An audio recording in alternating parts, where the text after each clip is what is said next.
आज हम पढ़ने जा रहे हैं wagon Seng एंगक्यांग pair repulsion theory. इसको पढ़ने से पहले हमको हाइब्रिडाइजेशन करना आना चाहिए। तो हाइब्रिडाइजेशन करने के लिए इसमें हम बता दे रहे हैं। हाइब्रिडाइजेशन करने के लिए एक फार्मूला होता है जेड बराबर वैगन्स सेंग ऑफ 1/2 वैगन्स सेंग ऑफ सेंटर आइटम वैगन ऑफ संख्या यानी संकर आइटम के जो वैगन संघ में बारहवीं कक्षा में जितने भी विज्ञान हैं उसको पहले लिखेंगे। उसके बाद एनी नेगेटिव चार्ज यानी कोई नेगेटिव चार्ज है वो जुड़ जाएगा।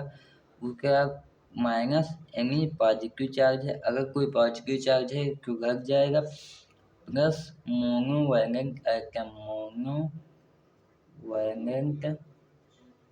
आइटम ये फार्मूला होता है। वैगन संघ यानी बारहवीं कक्षा के विज्ञान जो हैं वो बारहवीं कक्षा के विज्ञान जो हैं वो लिखेंगे। उसके बाद अगर कोई पॉजिटिव चार्ज है तो वो घट जाएगा, अगर कोई नेगेटिव चार्ज है तो वो जुड़ जाएगा, और अगर कोई पॉजिटिव चार्ज है तो वो घट जाएगा। प्लस मोनोवैलेंट आइटम, आप कंफ्यूजन ये है कि मोनोवैलेंट आइटम को पता नहीं है कि कौन से होते हैं। तो मोनोवैलेंट फ्लोरीन हो गया, ब्रोमीन हो गया, आयोडीन हो गया, एंटीमनी हो गया और हाइड्रोजन हो गया। ये हमारे मोनोवैलेंट यानी जिनकी वैलेंसी एक होती है वो मोनोवैलेंट आइटम कहलाते हैं। तो ये हमारे मोनोवैलेंट आइटम हो गए। अब हमें देखना है जैसे NH3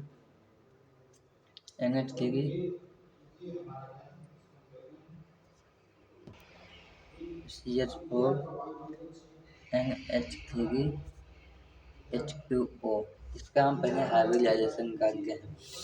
हाइब्रिडाइजेशन करने के लिए फार्मूला क्या है? वैगन सेंग ऑफ संख्या आइटम। अब इसमें कंफ्यूजन ये है कि हम संख्या आइटम मानें किसको?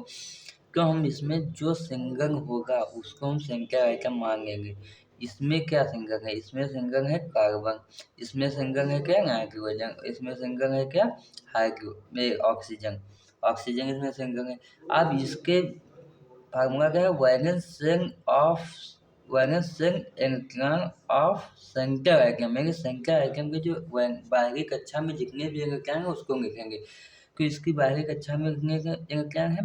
तो इसका एटॉमिक नंबर होता है 6 4 यानी कि इसकी बारहवीं कक्षा में कितने एंगक्यांग है? 4। बस मोनोवैलेंट आइटम हम देखेंगे है या नहीं। तो हमारे पास मोनोवैलेंट आइटम हाइड्रोजन है यानी 4/2। ये हो गया 4 यहाँ के आ गया sp3। ठीक, अब इसका निकालते हैं।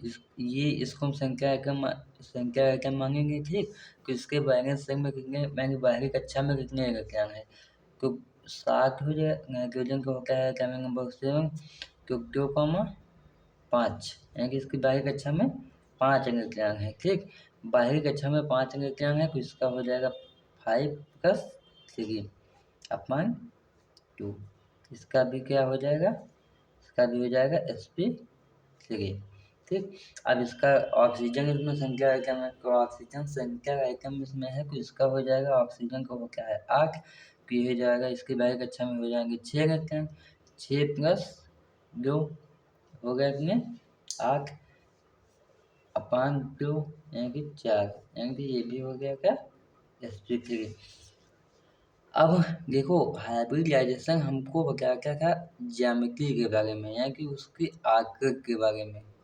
ठीक, और ये हमको क्या बताया था उसके एक्चुअल शेप क्या है, उसका आकार क्या है, ये आकार के बारे में हमको बता रहा है। वेक्टर थ्योरी हमें आकार के बारे में बता रहा था और हाइब्रिडाइजेशन हमें ज्यामिति के बारे में, उसकी आकृति क्या है, उसकी ज्यामिति क्या है उसके बारे में बताते हैं। ठीक, हाइब्रिडाइजेशन जो होता है वो lone pair plus bond pair का मिक्सचर होता है। वो lone pair plus bond pair का एक मिक्सचर होता है हाइब्रिडाइजेशन। और जो वैश्विक थ्योरी होगी उसको लोन पेयर से कोई भी लेना देना नहीं होता है, लोन पेयर से उसको कोई भी लेना देना नहीं होता है। ठीक, अब देखिए इसका क्या हेडिंग इसका भी हो गया, ज्यामिति इसकी भी क्या हेडिंग होगी, इसकी भी क्या हेडिंग होगी, इसकी भी क्या हेडिंग, यानी ज्यामिति तीनों की सेम है। यानी कि अगर देखा जाए तो ज्यामिति तीनों की सेम है कि आगे क्या हेडिंग इसका भी है, मैकेनिक का क्या हेडिंग अमोनिया का भी है, क्या हेडिंग इसका है। ठीक, लेकिन और इसके बीच का कोण होना चाहिए था 100, यानी इसके बीच का कोण क्या हो जाएगा, इसके बीच का कोण अगर हम बनाएं तो ये 109 डिग्री, 109 डिग्री 28 मिनट। ठीक, इसके बीच का अगर बनाएं तो ये हमारा ऐसे बनेगा।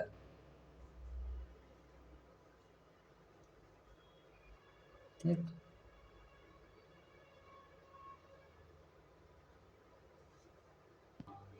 इसको हम ऐसे बनाएंगे। इसमें अब हमको देखना क्या है कि इसमें कितने लोन पेयर, इसमें एक भी लोन पेयर नहीं है, जितने बॉन्ड पेयर हैं सारे के सारे वो सराउंडिंग आइटम से जुड़े हैं, यानी सारे के सारे बॉन्ड पेयर से जुड़े हैं। इसमें एक लोन पेयर है क्योंकि इसमें सराउंडिंग आइटम 3 है और इसलिए इसमें एक एक जो है वो है, एक इसमें है क्या मोम पेयर, इसमें क्या है दो सराउंडिंग आइटम से जुड़े हैं। ठीक है, और इसमें दो मोम पेयर हैं। ठीक, इसमें दो मोम पेयर हैं। अगर हमें निकालना नहीं आता है मोम पेयर कैसे निकालेंगे, तो एक तो सीधा सा ये बन गया है कि आसानी से ऐसे भी पता चल जाएगा कि जैसे ये इसका 4 आया। ठीक, हाईवे जैसे है कि इसका टोटल 4 आया, तो ये होता क्या है बॉन्ड पेयर पर मोम पेयर का मिक्सचर हो क्या है, यानी बॉन्ड पेयर लोन पेयर का मिक्सचर हो क्या है। ठीक, तो इसमें बॉन्ड पेयर भी है और लोन पेयर भी। अब देखना में ये है कि जो ये सराउंडिंग आइटम से जुड़ा है तो इसकी जितनी वैलेंसी है क्या उतने ही जुड़े हैं आइटम, अगर उतने ही जुड़े हैं तब तो इसमें लोन पेयर नहीं है। जैसे इसकी वैलेंसी हो गई 2,4, यानी कार्बन की वैलेंसी 4 हो गई, तो कार्बन की वैलेंसी 4 होने की वजह से इसके 4 आइटम अगर जुड़े हैं तब तो इसके समझो कोई भी चार चार बांध है, चार के चारों बांध से जुड़े हैं हाइड्रोजन। ठीक है, तो इसमें कोई भी लोन पेयर नहीं है, लेकिन इसके आया क्या, इसकी वैलेंस संख्या कितनी है, इसका टोटल जग आया कितना, आया टोटल जग 4, और इसमें आइटम कितने जुड़े हैं 3, यानी इसमें इससे हमने देखो ये जग हमने निकाल लिया, जेग हमने टोटल निकाला और जेग में से हम जो सराउंडिंग आइटम है उसको माइनस कर देते हैं। ठीक है, जेग माइनस सराउंडिंग आइटम, तो हमें लोन पेयर पता चल जाएगा। जैसे जेग हमारा ये है 4, इसमें भी जेग आया। ठीक, और इसमें सराउंडिंग आइटम है 3, यानी कि इसमें एक लोन पेयर है। ठीक, इसी प्रकार से इसमें भी सराउंडिंग आइटम है, यानी कि जो जेग का मान है वो 4 आया है और सराउंडिंग आइटम है 2, इसलिए इसमें 2 लोन पेयर होंगे।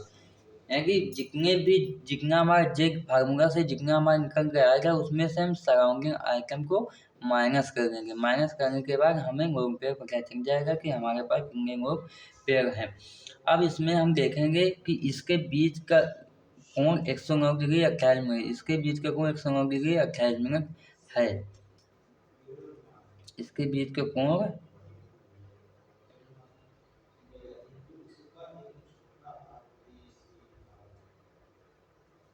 लेकिन सभी के बीच में 109 डिग्री 28 मिनट, 109 डिग्री 28 मिनट का कोण है। इसके बीच का कोण होना चाहिए था 109 डिग्री 28 मिनट, पर इसका हो गया करीब करीब लगभग 107 डिग्री। ठीक, इसका भी होना चाहिए था 109 डिग्री 28 मिनट, लेकिन इसका हो गया 100, इसका हो गया क्या 100 करीब लगभग 104 डिग्री। होना चाहिए था 109 डिग्री, बट हो गया जितना हम सोचे थे उससे कम। होना चाहिए था 109 डिग्री 28 में, लेकिन हो गया किसके 107 डिग्री। इसमें क्या है कि ये जो किस टाइप का बांध है ये हमें पता होना चाहिए, क्योंकि बांध का अरेंजमेंट जो होता है उसकी वजह से भी बांध पर बहुत बड़ा प्रभाव पड़ता है उसके कोण पर। जैसे इसमें सारे के सारे बॉन्ड पेयर से जुड़े हैं, जितने भी आइटम जुड़े हैं सारे के सारे बॉन्ड पेयर से जुड़े हैं, जितने भी आइटम जुड़े हैं, लेकिन इसमें 3 तो बांग पेड़ है, बस एक गोंग पेड़ है। तो इसमें जो विभक्सन होगा वो सारे के सारे बांग पेड़ और बांग पेड़ के बीच में होगा। इसमें क्या होगा, इसमें गोंग पेड़ और बांग पेड़ के बीच में होगा। तो जो बांग पेड़ के बीच में विभक्सन होता है वो बहुत ही कम होता है, और गोंग पेड़ के बीच में बहुत ही अधिक होता है, और उससे कम होता है गोंग पेड़ और बांग पेड़ के बीच में। तो यहाँ पे बांग पेड़ और बांग पेड़ के बीच में विभक्सन है, इसकी वजह से इसके बीच में यहाँ की विभक्सन नहीं हुआ, इसलिए इसका कोण समकोण के अट्ठाईस मिनट होना चाहिए था। जितना आप सोचे थे उतना ही हुआ, बट हमने यहाँ सोचा था 109 डिग्री 28 मिनट, लेकिन हो गया 160। ऐसा इसलिए हो गया क्योंकि गोंग पेड़ और बांग पेड़ के बीच में जो विभक्सन होता है वो बांग पेड़ से अधिक होता है।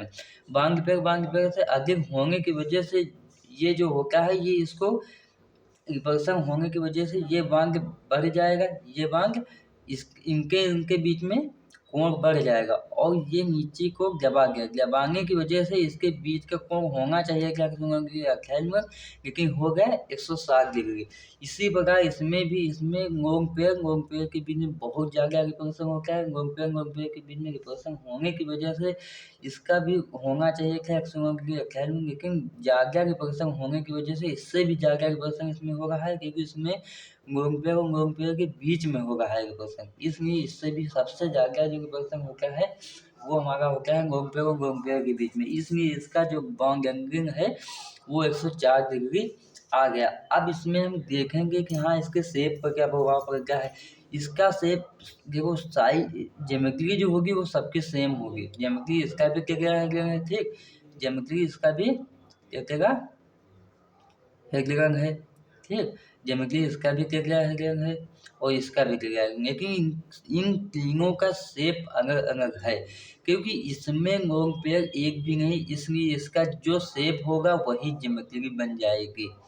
जिसमें गोंग पेड़ एक भी नहीं होता है उसका जो शेप होगा, जो ज्योमेट्री होगी वही शेप हो जाएगा, ठीक। जिसमें गोंग पेड़ एक भी नहीं होगा, लेकिन जिसमें गोंग पेड़ होते हैं उसका जो शेप, जो ज्योमेट्री होगी, ज्योमेट्री को अलग होता है, वो शेप नहीं, वो शेप अलग हो जाएगा। अब हम कैसे जानेंगे इसका शेप हो क्या क्या है। देखो, गोंग पेड़ से एक व्यस्पक को गोंग पेड़ से कोई लेना देना नहीं होता है, इसलिए इसमें हम गोंग पेड़ को ये समझते हैं कि ये नहीं है। अब हमने गोंग पेड़ को छिपा लिया, गोंग पेड़ को छिपाने से अब हम बाद में देखते हैं कि ये एक पिरामिड टाइप का बन रहा है। ये क्या बन रहा है, पिरामिड टाइप का। तो इसका जो शेप हो जाएगा वो क्या हो जाएगा, पिरामिडल। इसका शेप क्या हो जाएगा, पिरामिडल। इसी प्रकार से इसमें भी है, हमने गोंग पेड़ को छिपा लिया, गोंग पेड़ को छिपा लिया।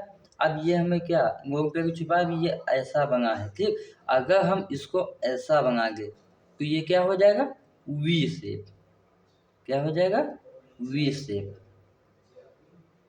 कुछ नहीं करना, हमको गोंग पेड़ पहले ज्योमेट्री बनानी है उसकी, उसके बनाने के बाद हम गोंग पेड़ को छिपा लेंगे। छिपाने के बाद हम देखेंगे कि वो कैसे दिखाए। अब ये वी शेप भी दिखा, वेंट भी दिख रहा है, वेंट दिखता है, वेंट।